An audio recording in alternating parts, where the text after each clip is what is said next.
बच्चों welcome to video lecture number 12। ये जो टॉपिक है ना, जो अभी हम लोग लेक्चर नंबर 12 में करेंगे, लाइन एंड अ प्लेन, या फिर हम इसको ऐसे बोले unsymmetrical form of a line. Line का अनसिमेट्रिकल फॉर्म, ये बोर्ड के पॉइंट ऑफ व्यू से नहीं है। इस टॉपिक में क्या है कि हमने क्या पढ़ा था, हमने ये पढ़ा था कि दो प्लेन जब भी इंटरसेक्ट करता है तो किस पे इंटरसेक्ट करता है? एक लाइन पे। मान लो कि हमने एक प्लेन ऐसे ले लिया, एक प्लेन हमने ऐसे ले लिया, सॉरी, एक प्लेन ये ले लिया, और जैसे मान लो कि हमने एक प्लेन ले लिया पाई 1 और दूसरा प्लेन ले लिया पाई 2। तो ये जो दोनों प्लेन हैं, अगर ये दोनों नॉन पैरेलल प्लेन है और प्लेन अगर इंटरसेक्ट करेगा तो किस पे इंटरसेक्ट करेगा? इस लाइन पे। ठीक है, इस लाइन को हमने L1 बोल दिया। तो ये जो लाइन L1 का जो इक्वेशन होगा ना, इस लाइन L1 के इक्वेशन को हम लोग क्या कर सकते हैं? हम ऐसे बोल सकते हैं कि ये जो हमारा प्लेन है पाई 1 एंड ये जो प्लेन है पाई 2, इन दोनों प्लेन के कंबाइंड इक्वेशन को, इन दोनों प्लेन के कंबाइंड इक्वेशन को हम लोग क्या बोल सकते हैं? Equation of the line L1। कहने का ये मतलब है कि पाई 1 प्लेन और पाई 2 प्लेन के कंबाइंड इक्वेशन को हम क्या बोल सकते हैं? लाइन L1 का इक्वेशन। ठीक है, बिकॉज हमें पता है कि अगर कोई भी दो प्लेन, अगर कोई भी दो प्लेन नॉन पैरेलल है और अगर वो इंटरसेक्ट करता है तो हमेशा एक लाइन पर ही इंटरसेक्ट करेगा। ठीक है, तो मान लो कि अगर हमने एक प्लेन ले लिया, सपोज डेट एक प्लेन को हमने यू बोल दिया, यू प्लेन ले लिया ऐसे, a1x plus b1y plus c1z plus d1 is equals to 0। एक प्लेन को हमने v बोला, इसको हमने लिया a2x plus b2y plus c2z plus d2 is equals to 0। ये तो हमने प्लेन ले लिया। ठीक है, और यहाँ पे हमने बोला कि a1 is to a2, a1 is to b1 is to c1 is not equals to a2 is to b2 is to c2। मतलब क्या है कि इस प्लेन पर जो नॉर्मल वेक्टर है ना a1 b1 c1 और ये a2 b2 c2, ये आपस में प्रोपोर्शनल नहीं है। तो प्रोपोर्शनल नहीं है तो फिर ये जो दोनों प्लेन है, ये दोनों प्लेन क्या होगा? इंटरसेक्टिंग प्लेन होगा। और अगर ये दोनों प्लेन इंटरसेक्टिंग प्लेन है तो इन दोनों प्लेन के कंबाइंड इक्वेशन को हम क्या बोलेंगे? Represent a straight line. ये दोनों प्लेन का जो कंबाइंड इक्वेशन होगा वो किसे रिप्रेजेंट करेगा? स्ट्रेट लाइन को। कंडीशन क्या होना चाहिए? कि दोनों प्लेन नॉन इंटरसेक्टिंग होना चाहिए, सॉरी, दोनों प्लेन नॉन इंटरसेक्टिंग नहीं, दोनों प्लेन इंटरसेक्टिंग होना चाहिए। तो अगर दोनों प्लेन इंटरसेक्ट करेगा तो एक लाइन को रिप्रेजेंट करेगा, मतलब दोनों प्लेन का जो इंटरसेक्शन होगा वो क्या होगा? एक लाइन होगा। तो दोनों प्लेन के कंबाइंड इक्वेशन को हम क्या बोलते हैं? दोनों प्लेन के कंबाइंड इक्वेशन को हम लोग एक स्ट्रेट लाइन बोलेंगे। तो अगर मैं तुम्हें बोलूँ ना कि u is equals to 0 and v is equals to 0, मतलब कि ये प्लेन ले लिया, यही है ना u के इक्वल, तो u is equals to 0 and v is equals to 0, ये किसे रिप्रेजेंट कर रहा है? ये दोनों कंबाइंड वे में एक लाइन को रिप्रेजेंट कर रहा है। मतलब कि u is equals to v is equals to 0, ये किसे रिप्रेजेंट कर रहा है? Represent a straight line, represent a straight line. समझ में आ रही बात? ये किसे रिप्रेजेंट करता है? एक स्ट्रेट लाइन को। अब यहाँ पे क्या है कि अगर मैं बोलूँ कि u is equals to 0, u is equals to v is equals to 0, ये स्ट्रेट लाइन को रिप्रेजेंट करता है। और इस टाइप में जब भी हम स्ट्रेट लाइन का इक्वेशन लिखेंगे, मतलब कि जब प्लेन के फॉर्म में स्ट्रेट लाइन का इक्वेशन लिखेंगे तो उसे हम क्या बोलेंगे? Unsymmetrical form, unsymmetrical form of straight line, unsymmetrical form of straight line. Straight line का कौन सा फॉर्म? अनसिमेट्रिकल। ठीक है, और अगर हमने इस अनसिमेट्रिकल फॉर्म को, अगर हमने लाइन के इक्वेशन के फॉर्म में लिख दिया तो उसे हम क्या बोलेंगे? Symmetrical form. समझ में आ रही है बात? कहने का मतलब है कि दो नॉन इंटरसेक्टिंग प्लेन, दो नॉन इंटरसेक्टिंग प्लेन कंबाइंड वे में किसे रिप्रेजेंट करेगा? एक स्ट्रेट लाइन को। तो हमें हमें करना क्या है, इस टॉपिक में क्या करना है कि अनसिमेट्रिकल फॉर्म से सिमेट्रिकल फॉर्म ऑफ लाइन में जाना है। ठीक है, कैसे करेंगे वो देखते हैं। अच्छा, जो हमारा इक्वेशन जो एक्स एक्सिस है, ये देखो, जैसे तुम ये देखो, ये हमारा ऐसे बनाते हैं ना हम लोग कोऑर्डिनेट 3D प्लेन, ये हमारा एक्स एक्सिस हो गया, ये हमारा वाई एक्सिस हो गया, ये हमारा जेड एक्सिस हो गया। ये हमारा प्लेन क्या हो जाएगा, इसे हम क्या बोलेंगे, ये हमारा एक्स वाई प्लेन होगा। ठीक है, ये हमारा एक्स वाई प्लेन होगा, और ये हमारा प्लेन कैसा होगा, ये जेड वाई प्लेन होगा, ये हमारा जेड वाई प्लेन होगा, और ये प्लेन क्या होगा हमारा, ये जो प्लेन है ये हमारा जेड एक्स प्लेन होगा। अब ये बताओ, ये जो हमारा एक्स एक्सिस है, ये जो एक्स एक्सिस है, इस एक्स एक्सिस का इक्वेशन क्या मैंने बताया था, एक्स एक्सिस का इक्वेशन मैंने बताया था, equation of x axis, x axis अगर 2D में बात करेंगे तो y इज इक्वल्स टू 0, और 3D में बात करेंगे तो y is equals to 0, z is equals to 0। ये बात करेंगे ना, मतलब एक्स एक्सिस का इक्वेशन क्या होता है, y इज इक्वल्स टू 0 और z इज इक्वल्स टू 0। अब ये y इज इक्वल्स टू 0, बात को सुनना ध्यान से, ये जो y इज इक्वल्स टू 0 है, ये है क्या, ये y इज इक्वल्स टू 0 जो है किसका प्लेन, कौन से प्लेन को हम बोलते हैं, y कहाँ 0 होता है, ये बताओ। एक्स वाई प्लेन में तो y 0 होता नहीं है, एक्स वाई प्लेन में किस में प्लेन होगा, जेड एक्सिस कौन से प्लेन का इंटरसेक्शन है, एक तो Z X plane, Z X plane, और ये एक्स वाई प्लेन का क्या है, इंटरसेक्शन है। ठीक है, जेड एक्स प्लेन और एक्स वाई प्लेन, ये जो जेड एक्स प्लेन दिख रहा है ना तुम्हें, ये जो जेड एक्स प्लेन है और ये जो एक्स वाई प्लेन है, इसी का इंटरसेक्शन है ना एक्स एक्सिस। तो जेड एक्स प्लेन क्या होगा, वाई इज इक्वल्स टू 0। ये क्या हमारा equation of Z X plane, ये बच्चे जेड एक्स प्लेन का इक्वेशन है। और एक्स वाई प्लेन का इक्वेशन क्या होगा, जेड इज इक्वल्स टू 0। ये क्या हमारा equation of X Y plane है। तो देख लो, हम एक्स एक्सिस, क्या हमारा एक्स एक्सिस तो एक स्ट्रेट लाइन है ना, तो एक्स एक्सिस का इक्वेशन हम कैसे लिखते हैं, एक्स एक्सिस का इक्वेशन नहीं लिखते हैं वाई इज इक्वल्स टू 0 और z इज इक्वल्स, और नहीं, and z is equals to 0, या y इज इक्वल्स टू 0 और z इज इक्वल्स टू 0, तो हम ऐसे ही लिखते हैं ना। तो मतलब कि ये दो प्लेन है ना हमारा, y is equals to 0 and z is equals to 0, ये हमारा क्या है, जेड एक्स प्लेन है। तो दो प्लेन के इक्वेशन को हमने, और ये हमारा क्या एक्स वाई प्लेन है, दो प्लेन के कंबाइंड इक्वेशन को हमने क्या बोल दिया, ये हो गया हमारा इक्वेशन ऑफ एक्स एक्सिस। समझ में आ रही बात।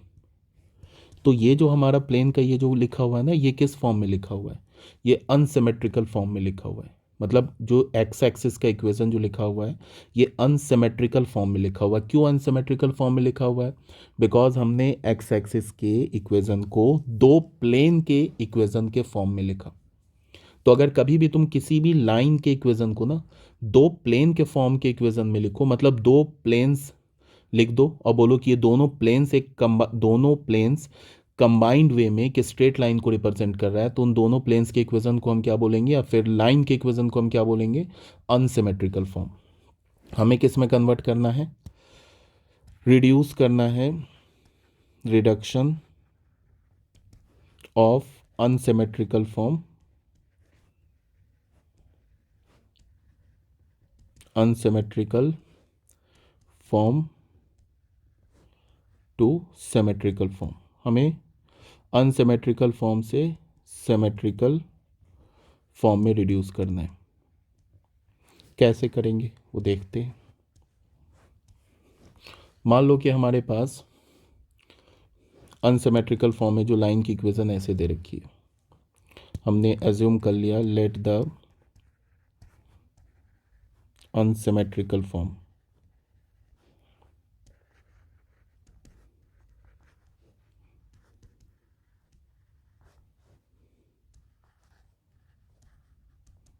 Of a line B. Unsymmetrical form बोलने का मतलब क्या है कि दो प्लेन का इक्वेशन दे दिया मैंने, a1x b1y c1z plus d1 is equals to 0, और यहाँ पे बोल दिया a2x plus b2y plus c2z plus d2 is equals to 0। ये दे दिया वेयर दोनों प्लेन क्या होना चाहिए, नॉन पैरेलल होना चाहिए, तभी तो इंटरसेक्ट करेगा, तभी तो एक लाइन पे इंटरसेक्ट करेगा, और हमें उस लाइन का इक्वेशन चाहिए। तो यहाँ पे क्या होगा, a1 is to b1 is to c1 is not equals to a2 is to b2 is to c2, हमने ऐसे बोल दिया, ठीक है ना। अब ऐसे भी तुम बोल सकते हो कि अगर मैं बोलूँ ना कि ये unsymmetrical form of straight line है, अनसिमेट्रिकल फॉर्म को सिमेट्रिकल फॉर्म में कन्वर्ट करो, इसका मतलब क्या है कि इन दोनों प्लेन का जो लाइन ऑफ इंटरसेक्शन है, इन दोनों प्लेन का जो लाइन ऑफ इंटरसेक्शन है उसका इक्वेशन फाइंड आउट करो। समझ में आ रही बात, इन दोनों प्लेन का जो लाइन ऑफ इंटरसेक्शन है उसका क्या फाइंड आउट करो, इक्वेशन फाइंड आउट करो।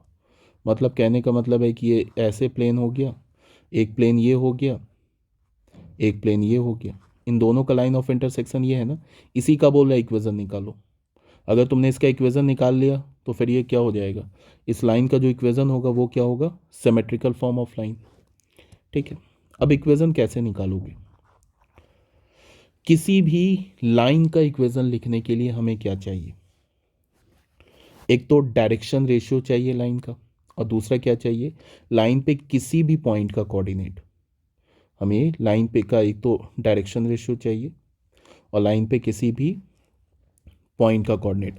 अगर हमें लाइन का डायरेक्शन रेशियो मिल जाए, लाइन का डायरेक्शन रेशियो ऑलरेडी मैंने बता रखा है, बच्चे बात को सुनना ध्यान से, ये ऑलरेडी बता रखा है कि लाइन का दो दो डायरेक्शन रेशियो होता है। एक वेक्टर ए है तो वेक्टर ए का डायरेक्शन रेशियो और वेक्टर बी का डायरेक्शन रेशियो, दोनों वेक्टर का जो डायरेक्शन रेशियो होगा वो लाइन का डायरेक्शन रेशियो होगा। अब अगर हमें ए वेक्टर का डायरेक्शन रेशियो मिल जाए तो भी हम उसे बोलेंगे कि वो लाइन का डायरेक्शन रेशियो है, या अगर हमें बी वेक्टर का डायरेक्शन रेशियो मिल जाए तो भी हम बोलेंगे कि वो लाइन का ही डायरेक्शन रेशियो है, ठीक है। वेक्टर का एक ही डायरेक्शन रेशियो होता है बट लाइन के दो दो डायरेक्शन रेशियो होते हैं। कोई भी वेक्टर मिल जाए, ए वेक्टर मिल जाए, बी वेक्टर मिल जाए, किसी का भी एक डायरेक्शन रेशियो मिल जाए और लाइन पे एक फिक्स पॉइंट का कोऑर्डिनेट मिल जाए तो फिर हमें लाइन की इक्वेशन मिल जाएगी। समझ में आ रही है ना बात। तो हमें क्या चाहिए, लाइन का डायरेक्शन रेशियो चाहिए, मतलब कि लाइन के जो कोई भी डायरेक्शन में एक पैरेलल वेक्टर है उसका डायरेक्शन रेशियो चाहिए, और फिर क्या चाहिए, लाइन पे एक पॉइंट चाहिए। अगर ये दो चीज़ मिल जाए तो हम लोग क्या कर लेंगे, लाइन का इक्वेशन लिख लेंगे। अब तुम ऐसे बोलो, ऐसे सोचो कि अगर हमारे पास ये प्लेन है, देखना ध्यान से, अगर हमारे पास एक प्लेन ऐसे है, एक प्लेन ऐसे,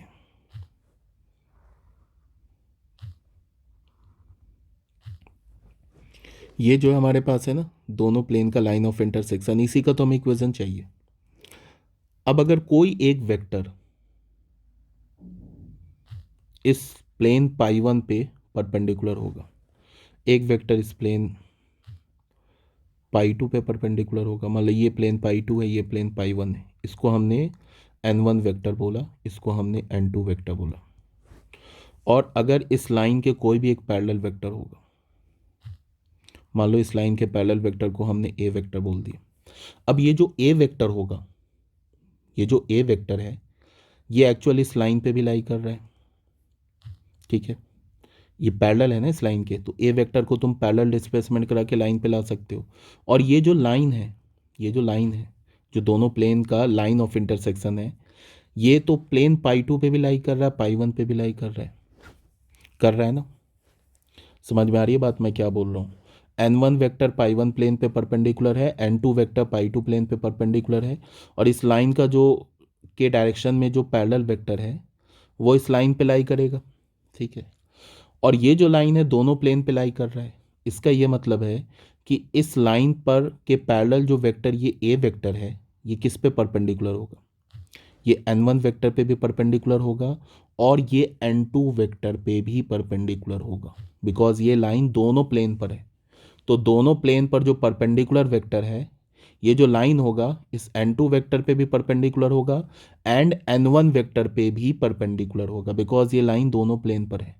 तो इस लाइन के जो पैरेलल वेक्टर होगा ना वो भी n1 वेक्टर पे परपेंडिकुलर होगा एंड n2 वेक्टर पे परपेंडिकुलर होगा। इस बात को समझना है, ठीक है, हमने मान लिया है कि let the direction ratio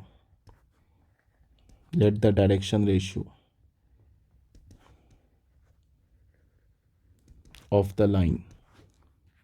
line का डायरेक्शन रेशियो बोलने का मतलब कि लाइन के जो पैरेलल वेक्टर है ना उसके डायरेक्शन रेशियो की बात कर रहे हैं। बी हमने मान लिया ए बी सी, मतलब लाइन के जो पैरेलल वेक्टर है ना ये ए वेक्टर, इसका डायरेक्शन रेशियो क्या हो जाएगा, ये ए बी सी। अब ये जो ए बी सी आया और ये जो पहला लाइन पे जो पहला नॉर्मल n1 है, n1 पहला नॉर्मल जो n1 है वो क्या बताना, वो यही है ना vector a1 i cap b1 j cap और c1 k कैप। और ये जो n2 वेक्टर है ये क्या होगा, a2 i cap plus b2 j cap plus c2 k cap. ठीक है, तो ये जो ए बी सी है ये n1 वेक्टर पे भी परपेंडिकुलर है as well as n2 vector पे भी परपेंडिकुलर है। तो पहला इक्वेशन ऐसे नहीं बन जाएगा, B B one plus C one is equals to zero. फिर ऐसे नहीं बन जाएगा A two plus B two plus C two is equals to zero. ऐसे दो इक्वेशन बन गए। अब इसको फिर हम लोग क्रॉस मल्टीप्लाई करते हैं, क्रॉस मल्टीप्लाई करेंगे तो ए अपॉन क्या होगा, ए बी सी को हमने ए बी सी इसको वेरिएबल मान के क्रॉस मल्टीप्लिकेशन किया तो हमें क्या मिलेगा, A upon B one C two minus B two C one. फिर बी अपॉन क्या मिलेगा, या माइनस बी ले लो तो माइनस बी अपॉन क्या मिलेगा, A one C two minus A two C one. और सी अपॉन क्या मिलेगा, A one B two minus A two B one. ठीक है ना, इसको हम ऐसे भी लिख सकते हैं upon B one C two minus B two C one is equals to B upon A two C one minus A one C two is equals to C upon A one B two minus A two B one. अब बच्चे एक बात ये बताओ कि ये क्या है, ए के नीचे और ये जो बी के नीचे और ये जो सी के डिनोमिनेटर में ये क्या है, ये जो तीन नंबर है ना ये किसके प्रोपोर्शनल है, ए बी सी के प्रोपोर्शनल है। और ए बी सी क्या है, लाइन के डायरेक्शन में जो पैरेलल वेक्टर है उसका डायरेक्शन रेशियो है। तो इसको तो हम बोल सकते हैं ए बी सी को कि लाइन का डायरेक्शन रेशियो है।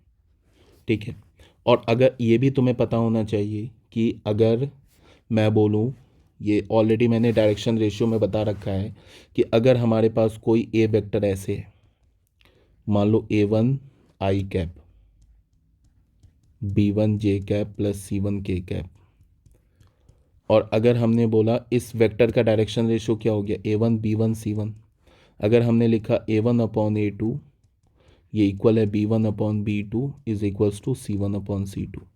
इसका क्या मतलब है कि ये जो A two B two C two ये किसके प्रोपोर्शनल है, A one B one C one के। तो फिर ये A two B two C two भी इस वेक्टर का डायरेक्शन रेशियो हो जाएगा। डायरेक्शन रेशियो के प्रोपोर्शनल जो नंबर होते हैं ना वो भी डायरेक्शन रेशियो होते हैं। ये बात समझ में आती है, ये मैंने क्या बोलता हूँ डायरेक्शन रेशियो में ऑलरेडी एक्सप्लेन कर रखा है।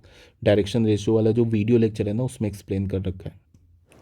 कहने का क्या मतलब है, कहने का मतलब है इसको तुम ऐसे भी समझो, मान लो कि हमने कोई एक वेक्टर ऐसे ले लिया 2i कैप प्लस जे कैप प्लस 3k कैप ऐसे ले लिया। ठीक है, अब इस वेक्टर का डायरेक्शन रेशियो क्या हो गया 2 1 एंड 3। ये सब जो बात कर रहा हूँ ना ये अभी टॉपिक से हट के बता रहा हूँ, जो डायरेक्शन रेशियो में मैंने बता रखा है। इस वेक्टर का डायरेक्शन रेशियो क्या हो गया 2 1 3। अब अगर इस नंबर के प्रोपोर्शनल तुम दुनिया का कोई भी नंबर ले लो और उससे एक वेक्टर बना लो, वो वेक्टर इस ए वेक्टर के पैरेलल होगा। क्या बोला मैंने, इस नंबर के प्रोपोर्शनल, सॉरी 2 1 और 3, इन तीन नंबर के प्रोपोर्शनल कोई भी तीन नंबर लिख लो।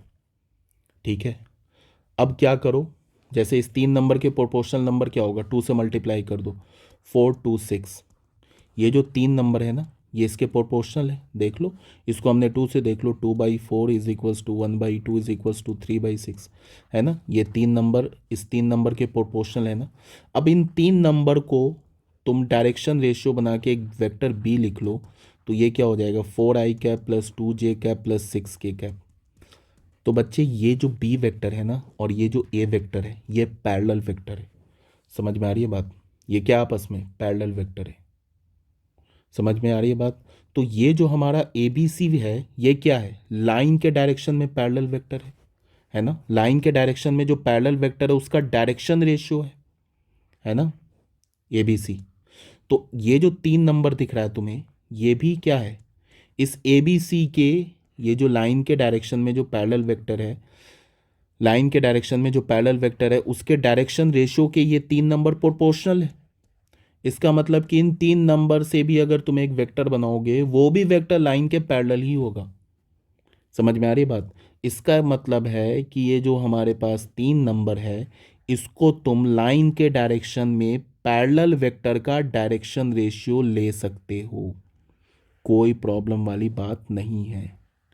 ये जो 3 नंबर है इसको तुम क्या कर सकते हो, लाइन के डायरेक्शन में जो पैरेलल वेक्टर है उसका डायरेक्शन रेशियो ले सकते हो, कोई दिक्कत वाली बात नहीं होगी। समझ में आ गई यहाँ तक बात। तो डायरेक्शन रेशियो ऑफ लाइन क्या मिला हमें, लाइन का डायरेक्शन रेशियो क्या मिला हमें, लाइन का तो डायरेक्शन रेशियो हमें मिल गया। हम क्या बोलेंगे, direction ratio of line, of line बोलो या लाइन के डायरेक्शन में पैरेलल वेक्टर बोलो। आर क्या मिला हमें, एक तो मिला B1C2 - B2C1, और दूसरा क्या मिला A2C1 - A1C2, और तीसरा क्या मिला A1B2 - A2B1। तो कहने का मतलब है कि लाइन का हमें डायरेक्शन रेशियो मिल गया, ठीक है। अब हमें क्या करना चाहिए, हमें क्या चाहिए, लाइन पर एक पॉइंट का कोऑर्डिनेट। तो लाइन पे एक पॉइंट का कोऑर्डिनेट कैसे निकालेंगे ये सोचो। उसके लिए तुम करोगे क्या कि हमारे पास जो लाइन का ये इक्वेशन दे रखा है ना, a1x plus b1y plus c1z plus d1 is equals to 0, और a2x प्लस b2y, ये दोनों प्लेन का कंबाइंड इक्वेशन किसे रिप्रेजेंट कर रहा है, लाइन को। ये जो दोनों हमारा कंबाइंड इक्वेशन दे रखा है इसमें तुम क्या करो, एक्स वाई जेड किसी भी वेरिएबल की, एक वेरिएबल की जगह 0 डाल दो, या तो एक्स की जगह, दोनों में एक्स की जगह 0 डाल दो, या तो दोनों में वाई की जगह 0 डाल दो, या दोनों में जेड की जगह 0 डाल दो। उसके बाद 0 डालने के बाद एक्स और वाई का वैल्यू निकाल लो, तो हमें क्या मिलेगा, 3 नंबर मिलेगा। वो 3 नंबर क्या होगा, लाइन के ऊपर लाई करेगा।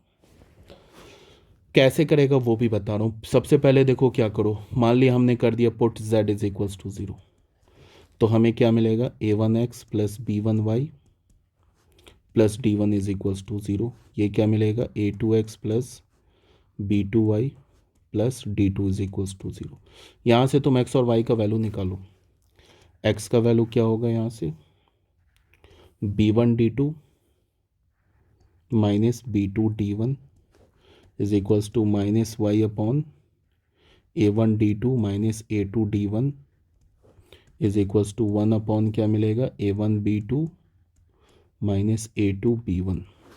तो x की वैल्यू क्या मिलेगी हमें, b1 d2 minus b2 d1 upon a1 b2 minus a2 b1, and y की वैल्यू हमें क्या मिलेगी, a2 d1 minus a1 d2 upon a1 b2 minus a2 b1, and z हमने क्या रखा है, 0 रखा है।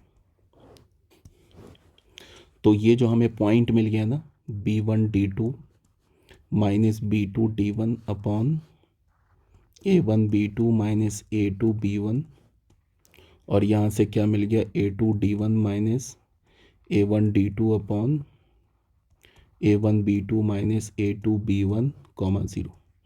ये क्या मिल गया हमें, ये हम मिल गया point on the line of intersection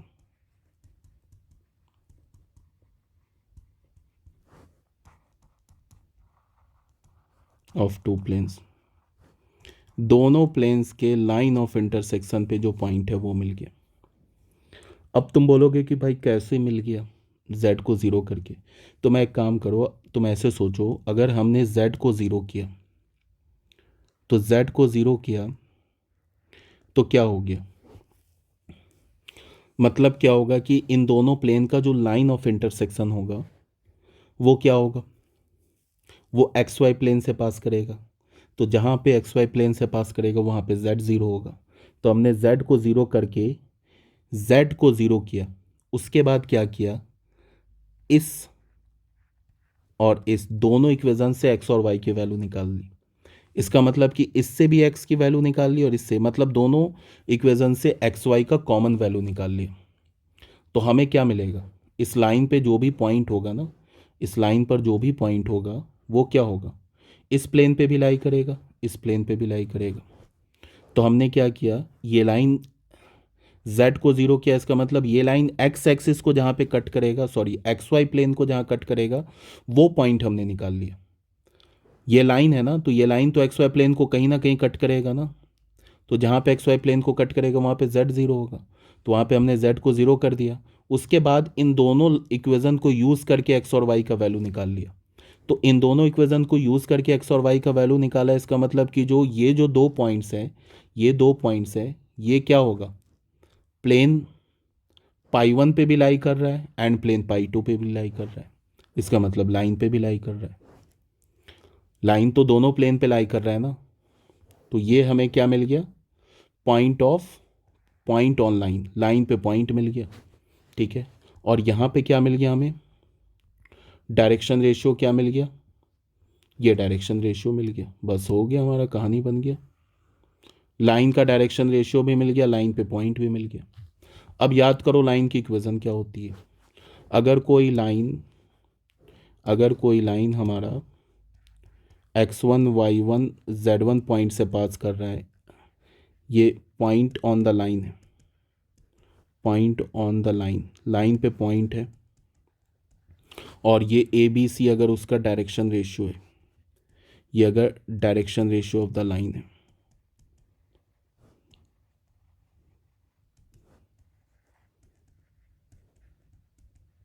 तो इक्वेशन ऑफ लाइन क्या होता है, इक्वेशन ऑफ लाइन, लाइन का इक्वेशन क्या होता है, यही होता है ना, x minus x one upon A is equals to y minus y one upon B is equals to z minus z one upon C. यही होता है ना लाइन का इक्वेशन। तो बस हो गया, अब हम लोग लाइन का इक्वेशन निकाल लेंगे। हमारे पास पॉइंट क्या मिला है, ये पॉइंट मिला है, इसको हमने कर लिया कॉपी। अब ये मैं ना तुम्हें जनरल फॉर्म में बता रहा हूँ, इसीलिए काफ़ी कॉम्प्लिकेटेड आ रहा है, पॉइंट जो है काफ़ी बड़ा बड़ा आ रहा है। अगर हम लोग क्वेश्चन सॉल्व करेंगे 2 सेकंड में सॉल्व हो जाएगा। और डायरेक्शन रेशियो क्या है, ये है, इसको कर लिया हमने कॉपी।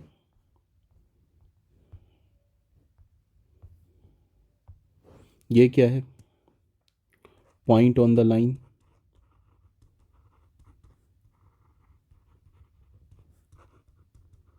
और ये क्या है, direction ratio of the line.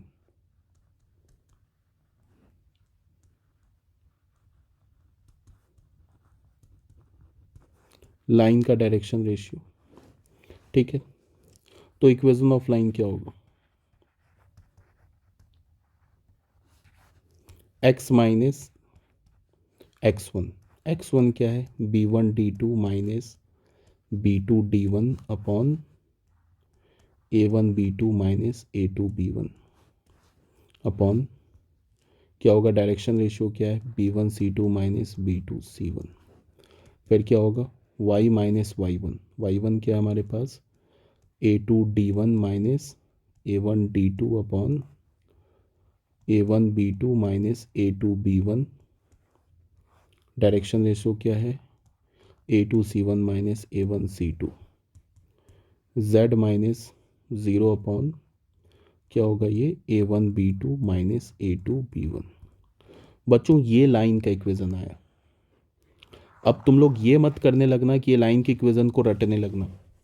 समझ में आ रही बात, जो बिल्कुल मूर्ख होंगे वही जाके इसको रटेंगे, ये रटना उठना नहीं है। समझ में आ रही बात, इसमें करना क्या है, तुम्हें बस प्रोसीजर समझ में आना चाहिए कि हमने लाइन का इक्वेशन कैसे लिखा। इसी को हम क्या बोलेंगे, सिमेट्रिकल फॉर्म ऑफ लाइन। इसे हम क्या बोलेंगे, symmetrical form of line. Line का कौन सा फॉर्म, सिमेट्रिकल फॉर्म, इसको हम बोलेंगे सिमेट्रिकल फॉर्म ऑफ लाइन। हमें ये इक्वेशन रटने मत लगना, समझ में आ रही बात। ये हमारा सिमेट्रिकल फॉर्म ऑफ लाइन है। और कौन कहाँ से लाइन हमने निकाला है, इन दो इक्वेशन से। ये हमारा क्या है, अनसिमेट्रिकल फॉर्म ऑफ लाइन है। ठीक है, ऐसे करेगा क्या, क्वेश्चन में दो प्लेन दे देगा और दो प्लेन देने के बाद बोलेगा कि find the symmetrical form of line. तो find the symmetrical form of the line का मतलब क्या है कि इन दोनों प्लेन्स का जो लाइन ऑफ इंटरसेक्शन है उसका इक्वेशन लिख दो। सिंपल सी बात है।